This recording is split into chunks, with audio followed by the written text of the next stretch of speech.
নমস্কার, দেখছেন কলকাতা টিভি। আপনাদের সঙ্গে রয়েছি আমি ঋষিকেশ ঘোষাল। নামা নিয়ে আমাদের সঙ্গে রয়েছেন কলকাতা টিভির মুখ্য রাজনৈতিক বিশ্লেষক জয়ন্ত ঘোষাল। জয়ন্তদা, স্বাগত আপনাকে। আমরা দেখলাম প্রধানমন্ত্রী নরেন্দ্র মোদী এলেন। গত কয়েকদিন ধরে বলবো না, আমি বলবো যে শুভেন্দু অধিকারী যবে থেকে বিজেপিতে যোগদান করেছেন আর ভেরি রিসেন্ট তিনি যে চড়া সুরে হিন্দুত্ব এই সমস্ত বিষয়গুলো বলছেন, যেটা অন্তত আবার দেখা গেল যে শ্রমিক ভট্টাচার্য তিনি রাজ্য সভাপতি হওয়ার পরে তিনি অন্যরকম বক্তব্য রাখলেন। তিনি একটু বললেন যে তিনি মুসলমানদের তিনি হাতে পেন দিতে চান, বই দিতে চান, তাদেরকে একসঙ্গে নিয়ে চলতে চান। আজকে প্রধানমন্ত্রীর বক্তব্য থেকে আপনার কি মনে হয় যে কোথাও গিয়ে কি বিজেপি তার স্ট্যান্ড পয়েন্ট থেকে একটু সরছে, এ রাজ্যের জন্য নতুন কিছু ভাবনা? একদম ঋষিকেশ, আমি তোমার সঙ্গে সম্পূর্ণ একমত। এই পলিটিক্যাল লাইন, এই ট্যাকটিক্যাল লাইন, এটাই সাস্টেইন করবে কিনা, এটাই থাকবে কিনা, সেটা সময় বলবে। কেননা মমতাও তো এটার কাউন্টার পলিটিক্সটা বোঝা যাবে যে 21 তারিখে তিনিও তো একটা কেন্দ্র বিরোধী অ্যান্টি এস্টাবলিশমেন্ট একটা জিহাদ ঘোষণা হবে। কিন্তু নরেন্দ্র মোদীর এই আজকের স্ট্র্যাটেজিটা 2014-তে নরেন্দ্র মোদী ক্ষমতায় আসার পর, অমিত শাহ তখন পার্টি প্রেসিডেন্ট, অমিত শাহ বলেছিলেন আমরা প্যান ইন্ডিয়ান পার্টি হতে চাই, শুধু হিন্দি বলয়ের পার্টি নয়, আমাদেরকে পশ্চিমবঙ্গ দখল করতে হবে। অসমটা পাওয়ার পরে আরও তাদের ইচ্ছে বাড়লো, ত্রিপুরাটা পাওয়ার পরে আরও ইচ্ছে বাড়লো। তো দক্ষিণ এবং পূর্বাঞ্চল, এগুলো উত্তর পূর্বাঞ্চল, এগুলো দখল করতে হবে, তবে না আমি সর্বভারতীয় পার্টি হব। শুধু হিন্দি হার্টল্যান্ডের পার্টি হয়ে থাকলে চলবে না।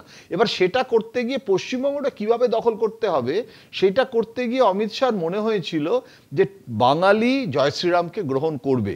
কেননা বাঙালি কেন, শ্যামাপ্রসাদ মুখার্জি আমাদের পার্টির প্রতিষ্ঠাতা, তিনি জনসংঘের প্রতিষ্ঠাতা, তিনি হিন্দুত্ববাদী একটা দল। সুতরাং এই রাইট উইং হিন্দুত্ব বাঙালি খাবে, বাঙালি গ্রহণ করবে, এটা তো অমিত শাহ ভেবেছিলেন। কিন্তু দেখা গেল 2019-এ জয় শ্রীরাম ধ্বনি কাজ দেওয়াতে আরো তাদের মনে হয়েছিল, কিন্তু সেটা যে ভুল সেটা বোঝা গেল বিধানসভা নির্বাচনে, পরবর্তী নির্বাচনগুলোতে। এবং মমতাও তো তার কাউন্টার করতে জানেন। এই পরিস্থিতিতে আমার এখন মনে পড়ছে যে লালকৃষ্ণ আডবাণী আমায় বলেছিলেন যে যারা রামের যখন রথযাত্রা করেছিলেন তিনিই তো হিন্দুত্বটাকে এগিয়ে নিয়ে গেছেন। উনি বলেছিলেন আমাকে বিহারে গ্রেপ্তার বরণ করতে হয়েছিল, গোটা আগুন জ্বলে গেছে রথযাত্রা নিয়ে, জয় শ্রীরাম ধ্বনি, রাম মন্দির ইস্যু। কিন্তু বাংলায় উনি যখন ঘুরেছেন তখন ওই রেসপন্সটা কিন্তু হয়নি যেটা বিহারে বা উত্তরপ্রদেশে হয়েছে। সুতরাং ওনার তখনই রিয়েলাইজেশন হয়েছিল যে বাংলায়, উনি গোবিন্দাচারিয়াকে পাঠালেন, জেনারেল সেক্রেটারি ছিল, যে বাংলায় না এই জয় শ্রীরাম না করে কালচারাল ন্যাশনালিজম, এই ওয়ার্ডটা তখন খুব পপুলার হয়েছিল, দীনদয়াল উপাধ্যায়ের তৈরি করা ওয়ার্ড, সাংস্কৃতিক জাতীয়তাবাদ, তার জন্য বঙ্কিম, বিদ্যাসাগর, ঠাকুর শ্রীরামকৃষ্ণ, বিবেকানন্দ, সেটা কিন্তু কিছুটা শুরুও করেছিল। এবং আমার এখনো মনে আছে স্বপন দাশগুপ্তের মতো প্রাবন্ধিক সংসদ সদস্য তারা প্রবন্ধও লিখেছিল যে মমতার মিসগভর্নেন্স এবং বাংলার নবজাগরণ, নো হিন্দুত্ব, এই বজরংবলী, এই সমস্ত যেগুলো দিলীপ ঘোষের সময়ও দিলীপ ঘোষ করেছিল। কিন্তু এখন যে কোনো কারণেই সৌমিককে পাঠানো, ও তো যেটা বলছে সেটা কেন্দ্র ওকে বলছে, সেইভাবেই ও বলছে। এখানে কিন্তু নরেন্দ্র মোদী বনাম মমতা লড়াইটা হবে।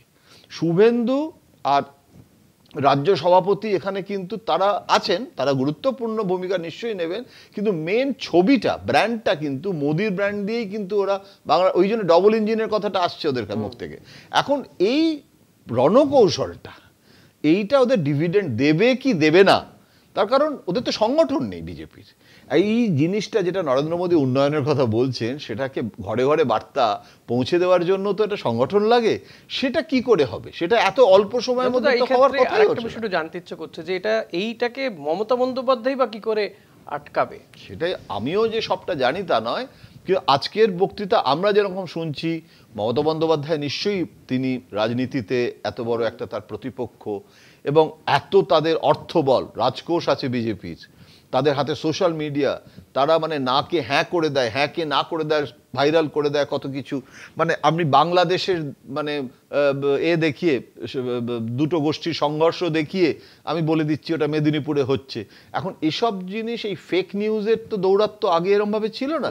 এখন এইটা কিভাবে হবে, এই কিন্তু ডেভেলপমেন্টটা নির্বাচনী ইস্যু হবে কিনা, তার কারণটা হচ্ছে আমাকে আবার অরুণ জেটলি বলেছিল যে উনি তো ডেভেলপমেন্টের পক্ষে ছিলেন, উনি এইসব জয় শ্রীরাম এসব করতেন না।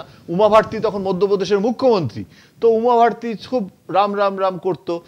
তখন অরুণ জেটলি ভোপালে আমি গেছিলাম, প্রচুর বক্তৃতা দিল, জিডিপি ফিডিপি কি করে অর্থনীতির উন্নতি হবে, এটা হবে, কোনো হাততালি পড়েনি। বলছে যে আমি বক্তৃতায় হাততালি পড়লো না, উমার বক্তৃতায় প্রচুর হাততালি, সে রামের কথা বলে গেল। এবং লাস্টে আমার বক্তৃতায় যখন আমি জয় শ্রীরামটা বলতে লাগলাম, তখন যেন মনে হলো একটা বিদ্যুৎ প্রবাহ গোটা জনসভায়, এবং তারা সবাই মিলে তখন আমাকে হাততালি দিচ্ছে।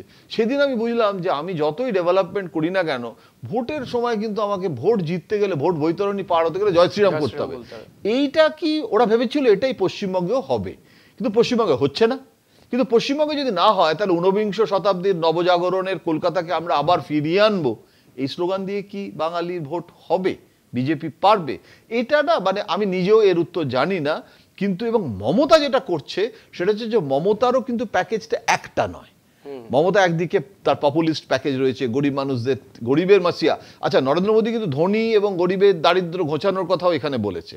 তার কারণ মমতা কিন্তু বিরাট ভোট ব্যাংক হচ্ছে পুয়ার, ওমেন, এইগুলোকেও তো একটা বড় ভোট ব্যাংক, সংখ্যালঘু তো আছেই। সুতরাং মমতা হিন্দু, সুতরাং মমতারও কিন্তু এটা আমি বলি একটা মিক্সড প্ল্যাটার, সব খাবার আছে এখানে, শশাও আছে, বিরিয়ানিও আছে। সুতরাং মমতার এই প্যাকেজটা কিভাবে বিজেপির যে এই মুহূর্তে, কারণ বিজেপিও একটা ইস্যু নিয়ে মমতার সাথে মোকাবিলা করেও পারবে না। আমার মনে হয় বিজেপি আবার কালকেই হয়তো শুভেন্দু অধিকারী একটা প্রেস কনফারেন্স করে উগ্র হিন্দুত্বের কথা বলবে। আমাদের এখন দেখতে হবে যে কিভাবে ডায়নামিক্সটা এগোয়। একদমই দেখা যাক, আমাদের মানে সময় বলে দেবে যে ঠিক কোন দিকে যাবে, মোড় নেবে। অনেক ধন্যবাদ জয়ন্তদা। নিঃসন্দেহে আপনারা বুঝতে পারলেন, তবে বুঝতে পারলেও আমাদেরকেও যেটা বুঝতে হবে সেটার জন্য একটু অপেক্ষা করতে হবে। সময় বলে দেবে সবকিছু, যে কোন পথে বইবে রাজনৈতিক এই চলন। আজকের মতো এখানেই শেষ করছি ঘোষালনামা। আপনি দেখতে থাকুন কলকাতা টিভি এবং সঙ্গে রাখুন কলকাতা টিভি ডিজিটাল, রাত দিন 7 দিন।